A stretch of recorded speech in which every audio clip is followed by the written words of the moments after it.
Of note here, Jessup is 11-2. Both players in very different spots. Andrew Jessup currently in 4th place and Braverman in 22nd. For Braverman, this is certainly a must-win situation. For Jessup, he'd like to win it, but might even be able to top 8 with a loss. Yeah, remains to be seen. So both players starting out, Braverman on the play. That's absolutely where the Zoo deck wants to be. Yeah, Goblin Guide will swing in. Terminate on top for Andrew Jessup. He'll drop to 18. Terminate, a fine card in the matchup. About half as good as Fatal Push. Yeah, well, one of the interesting things I would think in this matchup is that a turn 1 Goblin Guide, while normally a great start for Burn or for Zoo, because Andrew is actually working his own life total down, doesn't feel like that much of a drawback to take a couple Goblin Guide hits before starting the game. You do have to change the way you sequence some. Earlier in the tournament, we watched Jessup end step, crack, fetch, shock, no action. You're not going to make that play in this matchup. You're going to see some duels enter the battlefield tapped, which you wouldn't usually see. Do you life gain all your cards, or do you still do, are you trying to just preserve life total, or is it a balance in between? If you're heavy on shadows, you're more likely to do some damage to yourself. Or if you just are light on action otherwise, you do have to play the game. Turn 1, shocks for Steam Vents, says go. In the first red source, if you want access to that, there's no mountain in the deck. So you'll have to shock fairly often for that. Now, no Lightning Bolt or Tar Fire in the Grixis deck. So because this doesn't represent Fatal Push, this Goblin Guide hit should happen. It does, though Polluted Delta goes into Jessup's hand. It must be living up Thought Scour or Opt. Woo, and it's a Dismember. Jessup's going to go down to 12 to kill the Goblin Guide. Not the matchup for it, but I guess he drew it. Really going to want to start sticking Death Shadows from here. Like, Michael's got to be okay with that. Though he doesn't have a second land. Plays Wild Nacatl and passes. That's good and bad news for Jessup. As soon as Braverman finds a second land, you should start to see him cast a lot of spells, which is the problem. Yeah, you're assuming the hand's just, a stack of Boros Charms and cards like that. For now, Jessup has some time. Fetch, Polluted Delta, Death's Shadow. We're going to see whether he's going to 11 or all the way down to 9. I guess to 9. Andrew's second card is Stubborn Denial. Yeah, he'll go to 9. Yeah, some interesting play there. Because Braverman hasn't made a second land drop, Stubborn Denial is good, but a top deck land could change that. Yeah, I guess you don't need to have the 4-power creature. Being a 4-power creature and outsizing a Wild Nacatl likely the big factor here. Sure. You go back over to Braverman. First check to see whether he hits the land. Looks like he did. Actually, we'll correct myself. Wild Nacatl's the play. Yeah, and there we go. Untapped Stomping Ground. Braverman to 15. The Nacatl's still 2-2, though. That's Stomping Ground number 2, not Sacred Foundry. And Curd Ape going to join in here. Braverman holding an Eidolon of the Great Revel, getting some of these 1-mana creatures out before he casts that one. With nothing to cast Stubborn Denial on, Andrew will cast Opt on end step. He's got the largest creature around in this Grixis Death Shadow that's up to a 4/4. However, there's a 3 2-powers in play for Michael. Andrew has to be careful. Wide battlefield, something like a Targus Command you have to respect. Of course, he does have the Stubborn Denial to cover that. In a bit of trouble if Gore Clan Rampager rears its head. Yeah, Andrew's stable, but turning the corner may be difficult against a board as wide as this. It does look like he has Fatal Push to accompany that Terminate, so he can do some work on this battlefield. Has to determine whether or not it's worth paying life for these lands, though. Yeah, Blood Crypt tapped, and he says go, leaving up 2. Now, Braverman knows about the Terminate from that Goblin Guide earlier on in the game. Doesn't know about the Fatal Push, though. Right, yeah, Fatal Push plus Stubborn Denial are represented on Andrew's side.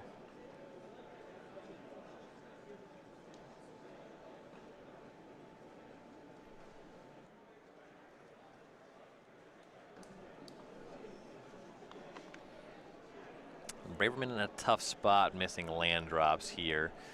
His deck is full of 1-mana stuff. I want to say I spot a Monastery Swiftspear in hand. Okay.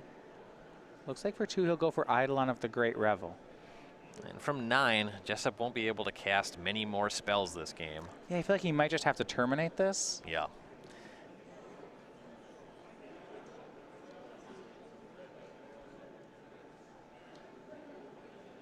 These Burn Death Shadow matchups always really, really close.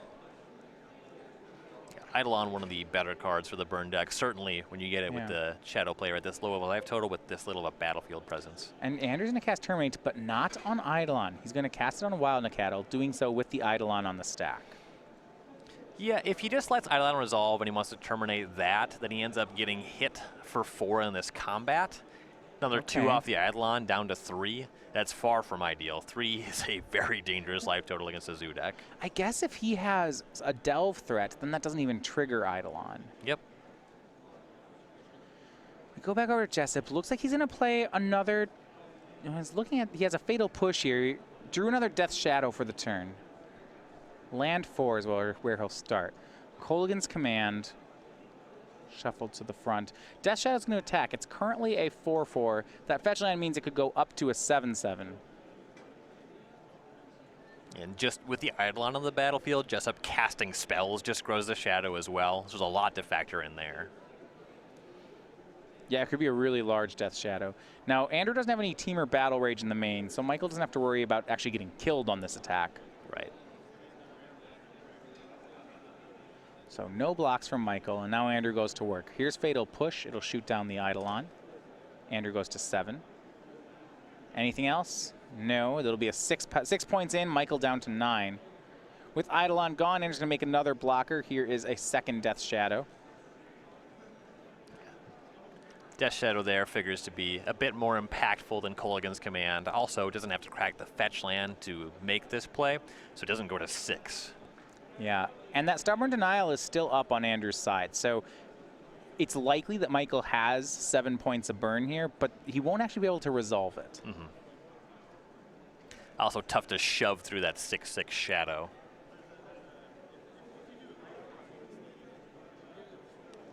It's going to be Monastery Swift Spear from Braverman. Can't imagine we'll see an attack. Andrew has the ability, just with that fetch land, to make both his Death Shadows into 9/9s. Conveniently, Michael's life total.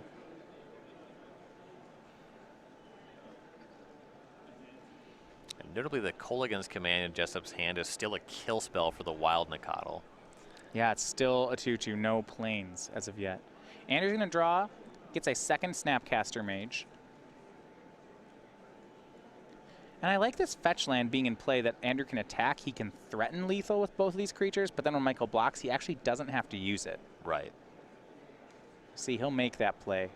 They're 6/6s now. Yeah, because of the Snapcaster, he now has a catch-all removal spell with the Fatal Push.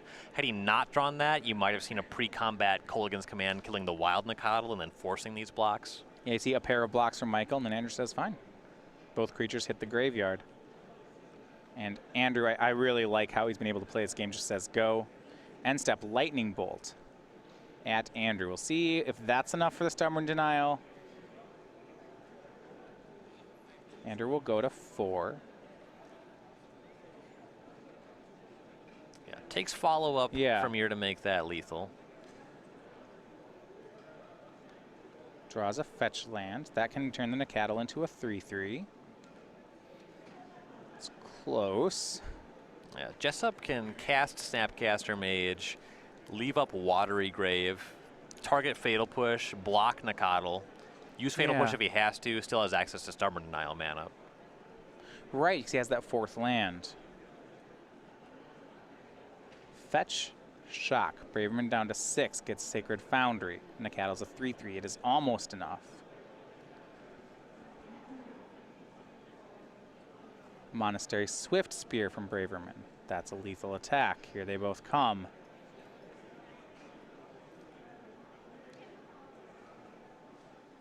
And we'll see that play. Snapcaster Mage from Andrew. Here's a blocker. We'll see if he targets. I'd imagine the Fatal Push. It's a lot better than Dismember. I don't want to cast that one. So Fatal Push has flashback. It's just one card in Braverman's hand. So Stubborn Denial should just be good enough here. Yep. Andrew will block Monastery Yeah, I actually was. You want to block Nikatl so that you can have just push more, and. It blocks more damage as well. Yeah. Shouldn't make a difference. Yeah, he'll take 1 off Swift Spear. You don't care about trading. You're just going to end the No. game on the next turn. Right, the Shadow should win. So he's going. Looks like he'll take 1 to go to 3. Stubborn Denial, though, will have things covered. See if he even needs it. It's Michael's last card. Deal 3 points. Pretty high volume of cards that fit the bill there. Atarka's Command. Stubborn Denial says no. And let's see if Andrew's Andrew sees the gonna line. get game 1. He's going to swing. So game 1 over to Andrew Jessup and Grixis Death Shadow. And the Death Shadow, the hallmark card of the deck, certainly the most important card in the matchup. Yeah, that was really. I mean, yes, some stumbles on Braverman's side, but that was a really neat game there by Andrew, just utilizing these blockers and just very carefully turning the corner toward damage. Yep. So as we go to the sideboards, on Michael Braverman's side, he has 4 copies of Path to Exile, 4 Destructive Revelries, 2 Gaddock Teak, 2 Deflecting Palm, an Ancient Grudge, a Grafdigger's Cage, and an Aven Mind Sensor. There's not too much I like here, but I'm looking at Path to Exile, as Andrew's creatures are the largest ones on the board. Yeah, the cards you're looking at are Path to Exile and Deflecting Palm. You can get Stubborn Denial on any of this, but you're not very likely to get Thoughtseized post-board in this matchup. That's one of the cards that Jessup's looking to board out. Is this the kind of thing where Michael wants all 6, or does he need to keep his threats higher than that? 6 seems heavy. This is a tough matchup to leverage Gore Clan Rampager, in Sure. part because of the way that combat works with Death Shadow and Trample. You kind of just have to aim all of it, and it's kind of a removal spell that they just get a free block out of. Okay, so if you have say a 3/3 Death Shadow, and I have a 7/7 Trample, I deal 3 to the Shadow and trample over for 4. The Shadow doesn't die. Yeah, it just hangs out, and now it's it's a 7/7 Shadow. Fair enough. Okay, that can be a tougher one. On Andrew's side, he's got 2 Nihil Spellbomb, 2 Young Pyromancer, 2 Teamer Battle Rage, 2 Liliana the Veil, 2 Collective Brutality, and Engineered Explosives, a Stubborn Denial. That would be his. How many? Let's see. That would be his 4th copy of Stubborn Denial, and a Kolaghan's Command. He won game 1, and really, I think he's better positioned in the sideboard too. Yeah, so there's a couple things you can reach for. Collective Brutality is a bit worse against Wild Nikatl than Goblin Guide, but Goblin Guide's also there, so that one figures to be pretty good in this matchup. That card's so good against burn. It is worse here. It's not just, it's not insane. It's probably good enough to stay. Yep, Engineered Explosives is really good against a deck flush Full with of 1 ones. mana creatures. That one's quite good.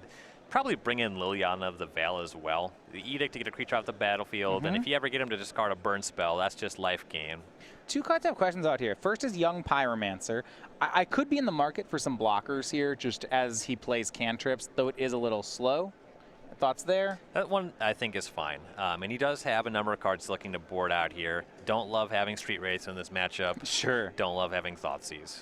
Another one would be Teamer Battle Rage. It was we saw those turns there where Andrew had stabilized with a blocker, but he had to wait a while to turn the corner. If he had to say a card like Teamer Battle Rage in his hand, he could have just gone for the win there much more quickly. Is that something he's interested in doing? Kind of relying on things going a specific way, and his sideboard plan, he's looking to be a lot more controlling. So the number of cards we're bringing in, if we have 2 Pyromancer, 2 Liliana, 2 Brutality, Engineered Explosives, that's 7 cards. You could bring in the Stubborn Denial. That's fully 8. So that's kind of what you're looking to bring in and out. You could go for Battle Rage. I think that you're leaning your deck in a weird direction. There's a lot of games where it's very bad, and you're getting attacked by a bunch of creatures. Battle Rage is pretty much a blank. Yeah, and especially when cards like Deflecting Palm are on the radar, then I get even less excited about it, I guess. That's another funny interaction, though, Death Shadow versus Palm. Death Shadow's a weirdo, yeah. They palm the first strike hit, and if you survive, then they're getting hit for twice as much. So for Andrew Jessup, we actually haven't seen much of him this weekend, but you got to remember, he won the last Open 2 weeks ago in Dallas. The younger of the 2 Jessup brothers. Now, we can update a slide now, 9 Open top 8s and 2 wins. We saw him face off against his brother last weekend in the semifinals, ended up winning the entire tournament. It's his 2nd win in first week standard this year on the SCG Tour. Andrew has had a phenomenal year on the tour. I don't think he's played more than 1 tournament that he didn't top 8. He's top 8 all but 1. He's had a Oh really my good goodness. conversion this year. Yeah, I mean, and especially at 21, you forget that, you know, he's still very, very young into his Magic playing career here. Yes. And with a game win here, that'll lock up his 10th top 8. Second one in as many opens. So start the second game, Braverman on the play. Again, we'll start with Goblin Guide. And again, it will show Terminator on Andrew's side. He'll go to 18. I'm having deja vu. Well, hopefully for Braverman, he has a second land this time. From Jessup, just see the basic swamp. Smells like a fatal push. When you're on the Grixis side and you see a deck like this, do you have any concern that you might get Blood Mooned out of the sideboard? Blood Moon and Wild Nacatl aren't really good companions. I've never been Blood Moon by burn. I suppose theoretically it's possible. I'm mostly getting my basic lands because they don't deal 3 damage to me when I play them. So you're already in the market for a basic. 2 Goblin Guides swing. First land is the basic island. Second one is card is Death Shadow, so he gets to draw 1 here. Then Fatal pushes a Goblin Guide. And that second Goblin Guide hit will put Andrew Jessup down to 16 here.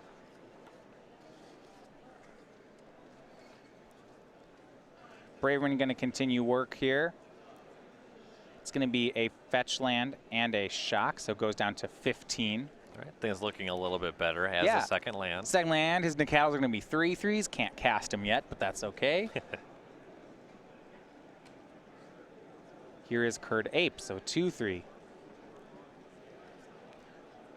And his deck really is heavy on 1-drops. You see the Goblin Guide, Swift Spear, Nacatl, and Curd Ape.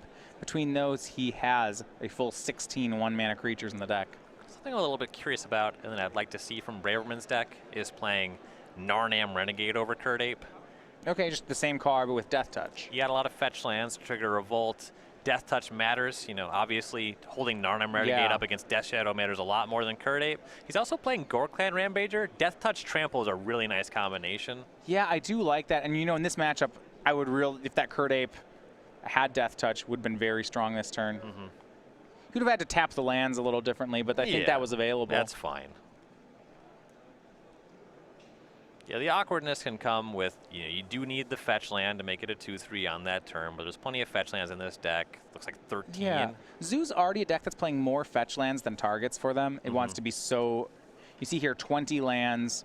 There are 7 mana producing lands, and 13 fetches. Also, games largely progress naturally where one of your creatures dies in combat. And hold here. This is the play. It's real good against Burn, and you figure it's going to be good against Zoo. Collective Brutality from Andrew Jessup. We'll see just how much he wants to escalate.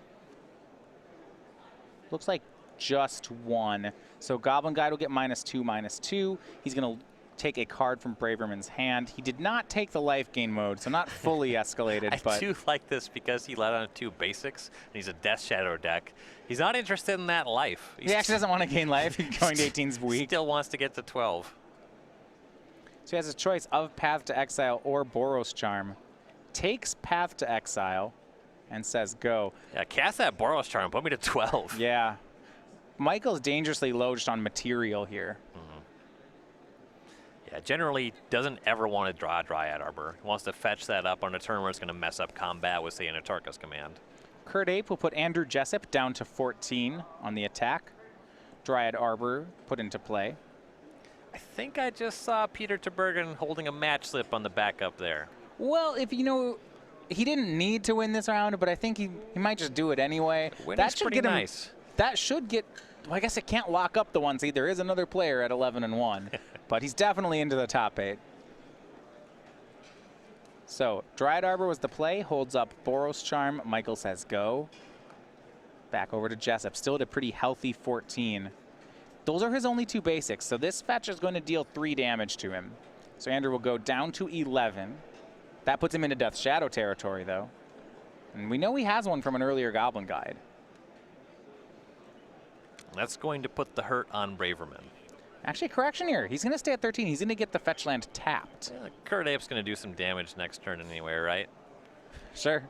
I guess if his plan wasn't to play the Death Shadow this turn, might as well wait. You do typically want it to be a 4/4 before it comes down. And Andrew just all the time in the world is here. Fetch for a tap land. Cast Serum Visions. The typical good modern sequencing. Get that fetch out of the way, then cast your scry spell. Looks like another Death Shadow scry to the top. His hand looking very strong here. Collective Brutality, Engineered Explosives, Death Shadow. Engineered Explosives on 1, the play from Jessup. Yeah, you'll want to pop that one before you cast a Shadow as well. I suppose. Could wait a turn also.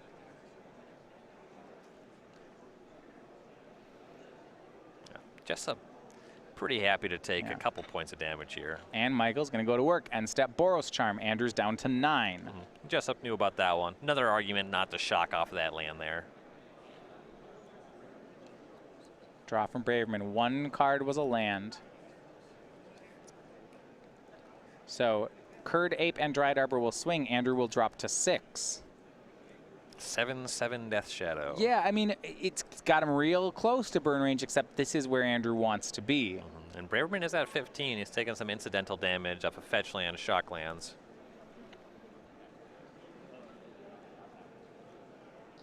Michael just says go. We are back to Jessup. Wouldn't be surprised to see Crack Explosives cast Death Shadow as the turn Yeah, here. that's the straightforward play, I think. See if Andrew has, it possibly has a stronger play available. If you had a Delve threat, it'd be reasonable to run that out here. I want to say there's a Collective Brutality available. Yeah, he has Brutality. He has a Terminate that we know about. Terminate, Death Shadow. We know about those from earlier Goblin guides. This would be a spot where I'd gain the life with Brutality. Yeah, I could see that. Are you worried that your opponent, Michael, say, drew a Lightning Helix and then just draws a Bolt and wins? Something like that? Yeah, and it's like 6 is pretty low. You don't need a 7/7 Death Shadow. 5/5 puts it out of the range of the things you could reasonably expect would kill it in this matchup. For sure. There is a red card in Andrew's hand. Now, could be Young Pyromancer or Teamer Battle Rage. I think how he plays this really, you want to know which one it is. Interestingly enough, because he has that basic island, Terminate and Death Shadow on the same turn is not an option that's available to him. Yep. Basic lands can come to bite you. Andrew looks like he will go for the Death Shadow into his explosives on 1. It's a 7/7. And how about another Death Shadow? And he'll say go, leaving up that island. Hopes to not get burned out here. 2 Shadows a little bit better than Curd Ape Dryad Arbor, I suppose. Yeah, and I really feel like he was trying to die. He just took this turn and said, could he beat double, running 2 lightning bolts? Says no, challenges Michael to have it, but Andrew figures if Michael doesn't have it, then Andrew's going to win. And if that is Battle Rage, and I believe it is, 2 There's Shadows no way Battle around Rage this. should close this game out. Yeah, with 2 Shadows on the board, Michael feels safe to throw the second Curd Ape out. These Shadows are 7/7s.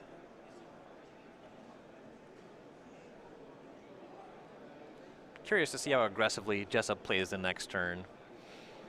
Well, Michael tapped the Sacred Foundry, so he doesn't even have to worry about deflecting Palm. Yep. Or Path to Exile. Yeah, I think with no white mana up, I don't know if there's any card Andrew has to even respect here. Yeah, that's definitely a mistap. I think Andrew's probably going for the Battle Rage anyway, but you could give him pause by leaving up the Foundry. If he has just good options, when you have Collective Brutality, you get a look at the hand, Both Death Shadow swing. They are 7/7s currently. Yeah, and that looks like a Teamer Battle Rage for Andrew Jessup. Yeah, Braverman's in trouble against this. If he doesn't block, he dies. Battle Rage kills him. If he does block, his creatures are gone. How's he going to deal damage? He knows about a Terminate in Andrew's hand. Andrew also sitting on Snapcaster Mage, Teamer Battle Rage to go with, and Collective Brutality. Yeah, with the Shadows at 7, if both are blocked, you can only give one of them trample. If it's on a Curd Ape, then you trample over for 4, then 7. That's a little bit shy of lethal. Well, if one of them's blocked, then the trample's still good, right? Yes, yeah, if only one of them is blocked. Right, so Michael's only option to play around Battle Rage is to block both, in which case Andrew just says fine. Yeah. You would have to have at least one burn spell in hand for the double block to be a reasonable play. He's going to block with 1, see if Andrew pulls the trigger on Teamer Battle Rage. Looks like he's going to... It's going to give double strike and trample to the blocked Teamer Battle Rage. 7/7 double strike trample means 11 comes trampling over, plus the 7 from the other. That's full 18. That's going to be a lethal swing. No white mana available. Nothing going to be here for Jessup to worry about. This should close it.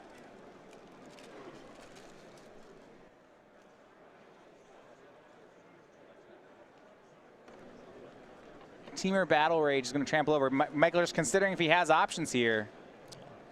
He's going to give it a think. Yeah. That's pause. But this win will, Andrew entered the round in 4th place. This win will improve him to a 12-2. That is likely good enough to lock him into the top 8. It'd be pretty amazing if he couldn't make it with a draw. Yeah. If you win from 4, I don't think you can fall much past that with a loss. Right.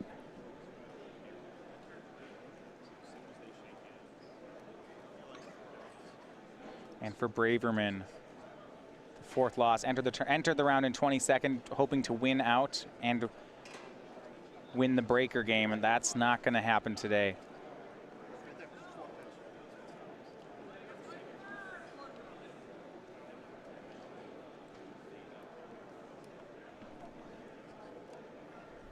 And just, yeah, counting it forward for him.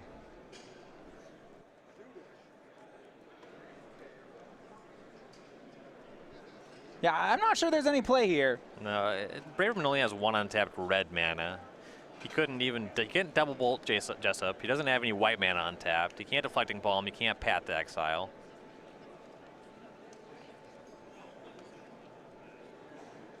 Can't Lightning Helix. All right. He's got Atarka's Command here. Well, he'll get as close as he can. Deal 3 more. And sends Andrew down to 3. That means Michael's going to take 9 more. Let's see, you get Curdape up to 4 toughness plus 1 in your team. Death Shadow 3, then 7, then 7. That's still lethal. Yeah, I mean, well, first of all, I guess you don't want to pick the mode where you deal 3 to Andrew. Yeah. Okay, so you could pump your team and put a land into play, something like that. So, yeah, he pumps his team. That's still, it was 18. That means it's 17 damage trampling over. That is still enough. And game and match go to Andrew Jessup. And for 2 straight opens, it looks like it's going to be a top 8.